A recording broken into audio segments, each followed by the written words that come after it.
Alors les amis, on se retrouve encore une fois cette semaine pour échanger autour d'une thématique très importante pour les entrepreneurs. J'ai fait un sondage au sein de ma communauté cette semaine et j'ai demandé aux gens pourquoi est-ce qu'ils se sont lancés dans le business, quel est leur idéal, qu'est-ce qu'ils poursuivent comme ambition. Et la plupart, quasiment tous, m'ont dit qu'ils recherchent la liberté financière. Donc la plupart se sont lancés dans l'entrepreneuriat parce qu'ils recherchent la liberté financière. Et donc ça tombe bien. Dans cette vidéo, on va parler de liberté financière. Je vais te partager les 7 étapes. Les 7 étapes pour atteindre la liberté financière. Tu vois? Et avant de continuer, tu connais le mode opératoire déjà. Normalement, je ne suis même pas obligé de te le dire. Tu vois? Tu aurais déjà liké là maintenant. Donc, si tu ne l'as pas encore fait, like. Sinon, entre toi et moi, il y aura la bagarre. Parce que tu ne peux pas regarder la vidéo et ne pas la liker. C'est limite de l'ingratitude, tu vois. Donc, moi, je m'attends à ce que tu likes la vidéo là maintenant. Normalement, autant de vues, autant de likes, tu vois. Alors, tu ne commentes pas, ça, enfin, voilà, ça te regarde, mais au moins, mets-moi un like, mon gars. Mets-moi un like, c'est important. Deuxième chose, partage la vidéo, s'il te plaît. Partage la vidéo. Je te donne assez de valeur dans mes vidéos. Donc, j'ai le droit légitime de te demander de partager la vidéo. Tu la partages, j'augmente les vues augmentent et tout le monde se porte bien. Tu vois? Et troisième chose, vraiment, si tu le désires, mets-moi un commentaire, mets-moi le commentaire que tu veux. Ça me fait du bien, ça me soutient et tout le monde est content. Donc, comme je te disais, dans cette vidéo, on va voir les 7 étapes pour atteindre la liberté financière en tant qu'entrepreneur. La liberté financière en tant qu'entrepreneur, qu'est-ce que moi, je mets dans la liberté financière? La liberté financière, c'est quand tu atteins un niveau où tu n'as plus besoin de regarder l'argent que tu as dans ton compte en banque pour faire des dépenses. Et la liberté financière n'est pas la finalité. La liberté financière n'est pas la finalité. La liberté financière n'est qu'un passage pour atteindre la pleine liberté. La liberté qui te permet, la liberté géographique, la liberté de pouvoir faire ce que tu veux. La vérité aujourd'hui, c'est que tu ne peux pas, quand tu es entrepreneur débutant, tu ne peux pas t'habiller comme tu veux. Parce que, voilà, les gens vont te juger en fonction de ton habillement, surtout dans notre contexte francophone. Les gens vont te juger en fonction de ton habillement. Donc, quand tu t'habilles mal, en griffe, tu es en t-shirt, jean, basket et tout, les gens ne vont pas te prendre au sérieux parce que tu t'habilles en t-shirt, jean, polo, tu vois. Mais, si tu atteins une liberté financière, où tu n'as plus besoin de quelqu'un pour pouvoir vivre décemment, tu peux même t'habiller en culotte. Moi, je me rappelle, il y a quelques années en arrière, Lionel Messi était venu rendre visite au président gabonais d'alors, Ali Bongo. Il était venu, le mec, il est venu en jean coupé, tu vois, les destroy là. Il est venu en culotte jean coupé, en t-shirt, en basket, tu vois. Mais il n'avait rien à foutre. Et le président Ali Bongo, dans le temps, l'avait mis dans une voiture, avait voyagé avec lui, s'était promené avec lui. C'était un truc bon, tu vois. Mais moi, entrepreneur africain, ou tu prends n'importe quel entrepreneur gabonais, se permet le luxe de s'habiller en culotte coupée et polo bien à la présidence, on va le renvoyer. Pourquoi? Parce qu'il ne s'est pas bien habillé. Mais au fond, c'est parce qu'il n'a pas cette liberté financière-là qui lui permet de se payer ce statut-là. Donc, quand tu as la liberté financière, tu peux tout te permettre. Et dans cette vidéo, nous allons apprendre comment est-ce qu'on construit la liberté financière. La liberté financière, c'est un voyage. Ce n'est pas une destination. On ne finit pas en disant aujourd'hui je suis libre financièrement. Non, c'est une vie, c'est quelque chose qui se construit au jour le jour. La liberté financière finalement se construit tous les jours en fait. Tu vois, on ne finit jamais de devenir libre financièrement. C'est quelque chose qui se construit et qui s'entretient au jour le jour. Et quand tu comprends ça, tu sais qu'en fait la liberté financière te permet de financer ta mission. Tu vois, elle te permet de financer ta mission. Elle te permet surtout de pouvoir acheter d'autres libertés. Et il faut, si tu veux devenir libre financièrement, tu dois pouvoir développer 7 sources de revenus. 7 sources de revenus. pas 8, pas 10, pas 5, mais 7 sources de revenus. Je vais te partager dans cette vidéo 7 types de sources de revenus que tu peux développer. Et j'en parle brièvement dans mon livre parce qu'il y a un deuxième livre que je suis en train d'écrire dans lequel je vais vraiment aller en détail dessus. 7 sources de revenus que tu peux développer dans ton business. Première source de revenus et pour atteindre la liberté financière, bien sûr. Premier type de revenu, c'est le salaire. Ce que je mets dans le salaire. Le salaire, c'est l'argent que tu gagnes en vendant ton temps. Tout simplement. L'argent que tu gagnes en vendant ton temps. La Bible dit, l'ouvrier mérite son salaire. Et donc, si tu es employé, tu as droit à un salaire, tu as droit à une prime, tu as droit à des soldes, etc. Si tu es à ton propre compte aussi, tu as droit à un salaire. Et donc, n'oublie pas, c'est un premier type de revenu que tu peux développer. Et dans le salaire, il y a plusieurs types de salaires. Il y a par exemple, il y a déjà le salaire de base. Le salaire de base. Tout entrepreneur, par exemple, doit se fixer un salaire de base dans son entreprise.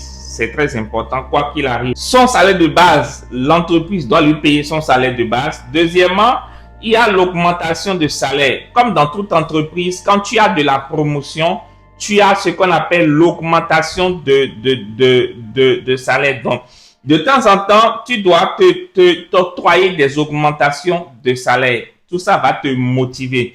Tu as par exemple les bonus périodiques comme le 13e mois. Le 13e mois, en tant qu'entrepreneur, tu dois pouvoir te le donner. C'est de la gratification de temps en temps.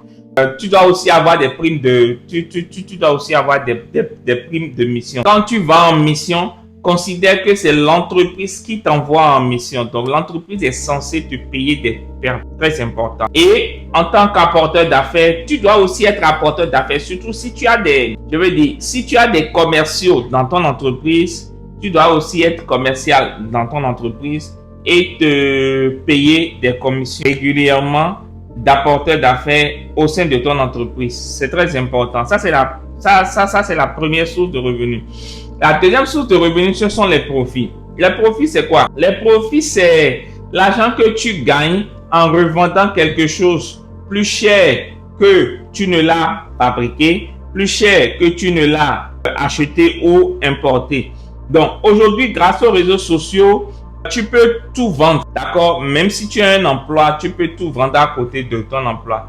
Tu dois décider de vendre quelque chose, même si actuellement, tu n'as pas idée de ce que tu vas vendre. Parce que moi, je vais te donner des idées de choses que toi, tu peux vendre dans ton business. Tu peux, par exemple, créer un business basé, par exemple, sur tes passions ou tes compétences. Par exemple, la formation. Tu as l'habitude d'utiliser un logiciel au boulot. Tu as l'habitude d'utiliser un outil que tu maîtrises. Tu peux lancer une formation qui va se faire 2 fois par semaine, tous les soirs. Tu peux faire, par exemple, de la photographie. Tu sais jouer par exemple à la guitare. Tu peux lancer une formation par exemple sur la guitare. Tu peux par exemple faire de la photographie. Surtout si tu as un bon téléphone aujourd'hui, tu peux faire de la photographie. Tu peux être maître de cérémonie. Tu peux faire par exemple de l'interprétariat, de la correction de documents, etc. Il y a aussi la vente des produits. Tu peux vendre n'importe quel produit, que ce soit dans le domaine de l'électronique, dans le domaine du cosmétique, dans le domaine des livres, dans le domaine des jus, des boissons, etc. C'est des choses que tu peux acheter et revendre. Tu peux être aussi apporteur d'affaires pour des agences immobilières, pour des agences automobiles, pour des agences de voyage, etc. Et en tant qu'apporteur d'affaires, tu gagnes des commissions d'apporteur d'affaires. Le troisième type de revenu que tu peux générer si tu veux atteindre la liberté financière, ce sont les intérêts. Les intérêts, c'est l'argent que tu gagnes sur par exemple un compte d'épargne ou l'argent que tu gagnes en prêtant à quelqu'un. Donc, tu dois par exemple ouvrir systématiquement, si tu ne l'as pas fait à la fin de cette vidéo, va le faire. Tu dois ouvrir un compte d'épargne et virer une partie de ton argent. Moi, je te conseille 25%. Virer une partie de ton argent sur le compte épargne systématiquement. Et tu dois le faire le plus tôt possible parce que chaque jour qui passe compte et ça peut te rapporter des intérêts. Donc, je te recommande d'ouvrir le compte épargne dans une banque qui paye des intérêts tous les mois, par exemple, ou tous les trimestres. Tu peux aussi prêter l'argent à un entrepreneur, à un businessman qui peut te rembourser avec des intérêts. Mais là, il faut faire très attention parce que c'est un métier. Il faut aller voir un avocat, un homme du droit qui va te conseiller, qui va te guider sur comment t'y prendre si tu veux vraiment ne pas perdre ton argent. La quatrième source de revenus, je vais dire, c'est la location. Alors, c'est quoi la location? La location, c'est le revenu que tu gagnes, disons le revenu locatif, tu vois. C'est l'argent que tu gagnes en louant un bien. D'accord? C'est l'argent que tu gagnes en louant un bien. Et aujourd'hui, tu dois mettre en place, si tu veux te lancer dans le business de location, par exemple, tu dois mettre en place des mesures strictes, d'accord, de protection, par exemple, des biens que tu as mis en location. Tu dois sécuriser tout le processus par un contrat de location très clair. Et ça, c'est non négociable si tu veux réussir dans ce business-là. Je vais te partager quelques idées de choses que tu peux mettre en location. Tu peux par exemple mettre en location des biens immobiliers, par exemple des appartements meublés, des salons de coiffure. Donc tu peux par exemple louer une maison, louer une chambre meublée. Alors le business des appartements meublés, c'est vraiment un business à part.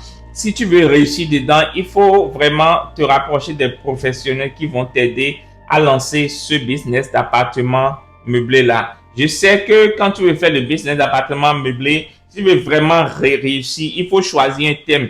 Il faut que la décoration de la chambre, tout soit suivant un thème. Tu vois, et il s'agit pas juste de mettre en location, de mettre sur Airbnb et d'aller t'asseoir, non. Il s'agit surtout de faire de la promotion, d'avoir une cible, de communiquer autour, auprès de la bonne cible, etc. Donc, tu as le business d'appartement meublé, tu as les salons de coiffure aussi. Les salons de coiffure, c'est un très bon business. Tu peux par exemple louer un salon de coiffure équipé et louer le salon à quelqu'un qui n'a pas les moyens de louer et d'équiper un salon. Et la personne te paye chaque mois un montant que toi tu prends dedans pour payer le loyer. Et au bout d'un certain nombre de mois ou d'années de paiement régulier, le salon de coiffure revient à la personne tout simplement. Tu as aussi l'événementiel. L'événementiel, tout ce qui est location d'espaces d'événements, location de bâches, location de chaises, location de sonos, etc. Tu as aussi tout ce qui est électronique, location de vidéoprojecteurs, d'écran, d'appareils photo, d'ordinateurs, d'imprimantes, etc. Et tu as tout ce qui est location de véhicules, donc location de moto. Tu peux par exemple louer ta moto à quelqu'un qui te paye un montant chaque jour et au bout d'un certain nombre de mois ou d'années, la moto lui revient. Tu peux faire pareil pour les voitures, tu peux faire pareil pour les tricycles, tu peux faire pareil pour les brouettes, tu peux tout louer en fait. Autre source de revenus à générer sur les 7, ce sont les dividendes. Les dividendes, c'est quoi? Les dividendes, en fait, c'est l'argent que tu gagnes en rémunération d'une action que tu détiens auprès d'une compagnie cotée en bourse. Donc, tu détiens une action auprès d'une entreprise qui est cotée en bourse. Là, c'est une dividende. Et tu peux acheter des actions sur différentes bourses. Si tu es en Afrique de l'Ouest, je te conseille la bourse régionale des valeurs mobilières. Si tu n'es pas en Afrique de l'Ouest, renseigne-toi sur les différentes plateformes boursières où tu peux investir de l'argent. Tu peux acheter des ETF aujourd'hui. Si tu résides en Europe ou en France, tu peux acheter l'ETF Monde, tu vois, et c'est un ETF très intéressant, l'ETF Monde. Tu peux acheter, tu ne gagnes pas beaucoup, mais ce que tu gagnes aussi, ça peut te servir, ça peut te soutenir à un certain moment. Il est vraiment préférable dans le domaine de l'investissement, dans le domaine de la bourse. Je te conseille vraiment de te former comme toi pour vraiment appréhender ce domaine-là et avoir un portefeuille qui te permet de profiter de cette manne financière-là. Et moi, par exemple, et c'est l'avantage des bourses en fait. Les bourses, tu peux léguer tes actions en bourse, tu peux les léguer comme héritage à tes enfants. Moi, je connais un ami qui vit aujourd'hui des actions d'une compagnie que son père défunt a payé avant sa naissance. Et l'un des cadeaux que tu peux faire à tes enfants aujourd'hui, ce n'est pas forcément de leur léguer de l'argent, mais c'est de leur léguer des actions détenues en bourse. Ça prend de la valeur tout le temps. Autre source de revenus que tu peux générer sur les 7, c'est l'appréciation. D'accord? C'est l'appréciation. C'est, je crois, la 6e source de revenus. Si si je ne me trompe pas. La sixième source de revenus, c'est l'appréciation. L'appréciation, c'est l'argent que tu gagnes quand un bien qui t'appartient augmente de valeur. Un bien que tu possèdes augmente de valeur. C'est ça qu'on appelle l'appréciation. Et tu dois apprendre à investir dans des biens dont la valeur augmente avec le temps et non des biens dans lesquels la valeur diminue. Et donc, par exemple de biens qui augmentent de la valeur, tu as l'immobilier. Donc, investir dans l'immobilier, achète des terrains, même si ça ne vaut pas grand-chose aujourd'hui, c'est très bon parce que dans 2, 3, 4, 5, 10 ans, ça va valoir beaucoup d'argent.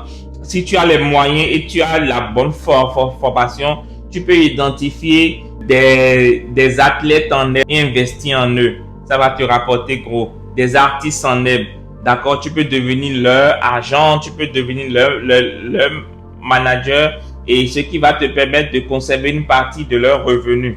Tu vois, tu peux aussi apprendre à investir dans les startups technologie par exemple, et tu investis dans une startup. Et si, avec un peu de chance, la startup peut se faire acheter par un des géants de la, tu vois, tu peux investir dans des biens de collection, que ce soit les voitures, que ce soit les bijoux, que ce soit les montres, que ce soit les tableaux, tu vois, les tableaux que les gens payent. Tu peux investir dans les crypto-monnaies aussi, tu peux investir dans le NFT. Par contre, les deux derniers, à savoir crypto-monnaie, NFT, il faut faire très attention, il faut te former, apprendre et savoir ce que tu fais. Autre chose très importante, dernière source de revenus que tu dois apprendre à générer. Si tu veux atteindre la liberté financière, ce sont les droits d'auteur. Alors, les droits d'auteur, c'est quoi? C'est l'argent que tu gagnes en laissant quelqu'un d'autre exploiter tes idées ou tes produits. Je vais te donner 3 exemples. Par exemple, tu peux faire sortir un livre, comme moi je l'ai fait sortir, comme moi j'ai fait sortir. Et j'en ferai sortir plein. Donc, moi, par exemple, mon objectif, c'est de faire sortir un livre chaque mois, un livre papier. Donc, en faisant sortir un livre, tu gagnes des droits d'auteur chaque fois que le livre se vend, tu gagnes des droits d'auteur. En faisant sortir, par exemple, une chanson, tu gagnes des droits d'auteur.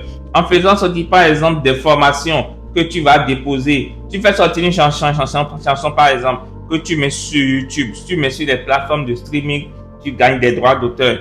Tu fais sortir des formations en ligne que tu mets sur des sites comme Udemy, tu mets sur des sites comme Open Classroom, Coursera, etc.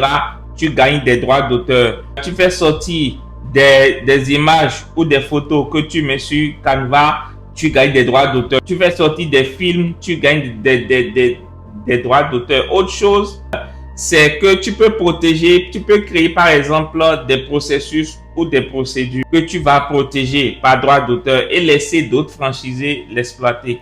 C'est ça que KFC, Burger King, Zara, etc. ils font. Et n'hésite pas vraiment à protéger toutes tes créations parce que le jour quelqu'un va plagier, tu peux lui intenter un procès et gagner de l'argent. Maintenant, nous allons faire un cas pratique. Là, je t'ai cité 7 sources de revenus à générer. D'accord? Et donc, on a parlé du salaire. Donc, la première source de revenus à générer, c'est le salaire. Tu commences par le salaire. Donc là, c'est une étude de cas. Tu commences par le salaire. Ensuite, les primes de mission. D'accord? Tu dois pouvoir générer régulièrement des primes de mission quand tu vas en mission. Ensuite, les formations. Tu dois mettre en place des formations qui vont te ramener de l'argent. Formation en ligne comme formation en présentiel. Tu as les livres. Tu dois rédiger les livres un peu comme moi. Je rédige des livres aujourd'hui. Tu as les intérêts sur un compte épargne. Donc, créer un compte épargne que tu vas te générer des intérêts. Tu vas aussi avoir à côté des appartements meublés que tu mets en location, des vidéoprojecteurs que tu mets en location, un restaurant aussi dans lequel tu vends un certain nombre de nourriture. Tu dois aussi avoir de la location de voiture. Là, c'est un cas pratique que je te donne. Et je vais finir par te donner un plan d'action. Un plan d'action simple. Si tu veux réussir à générer les 7 sources de revenus. Moi, aujourd'hui, je n'ai pas encore toutes les 7 sources de revenus, mais j'ai au moins 4 sources de revenus sur les 7. Je continue de travailler sur les 3 autres. Parmi les 4 sources de revenus, tu as les livres, le droit d'auteur. D'ailleurs, j'en parle de cette thématique dedans de long en large. Voilà. Donc, il faut toujours commencer par la première source de revenus qui est le salaire et ne jamais négliger le salaire. Ne jamais perdre d'argent, très important. Toujours bien t'informer avant de te lancer. Toujours bien te former avant de te lancer. Et mon livre est vraiment là. Je ne le dis pas pour vendre mon livre, non. Mais vraiment par les compassions de Christ pour ton propre bien. Dans ton propre bien, pour ta propre destinée, prends ce livre-là. Tu vas gagner des années. Tu vas gagner des années, des décennies. Tu vas gagner du temps. Tu vas gagner de l'expérience. Je te promets. Il y a des gens qui ont, et je fais une confidence, il y a des gens qui ont acheté le livre et qui animent des conférences en utilisant le contenu de ce livre-là. Achète-le. C'est seulement à 10 000 francs CFA. C'est littéralement rien en fait, comparativement à ce que tu vas gagner en termes d'argent et de connaissances. Troisième chose, focalise-toi toujours sur une source de revenus à la fois. Focalise-toi toujours sur une source de revenus à la fois et maximise bien cette source de revenus avant de passer à autre chose. Et ce sur quoi tu te focalises, grandit. Ce que tu négliges, c'est cool. Voilà, nous sommes à la fin de la vidéo. Merci d'être resté jusqu'à la fin. Pour toi qui est resté jusqu'à la fin, n'oublie pas de me laisser un commentaire en bas de la vidéo. Ça me fera plaisir. N'oublie pas surtout de liker, de partager, de mettre un commentaire. Et moi, je te donne rendez-vous dans la prochaine vidéo.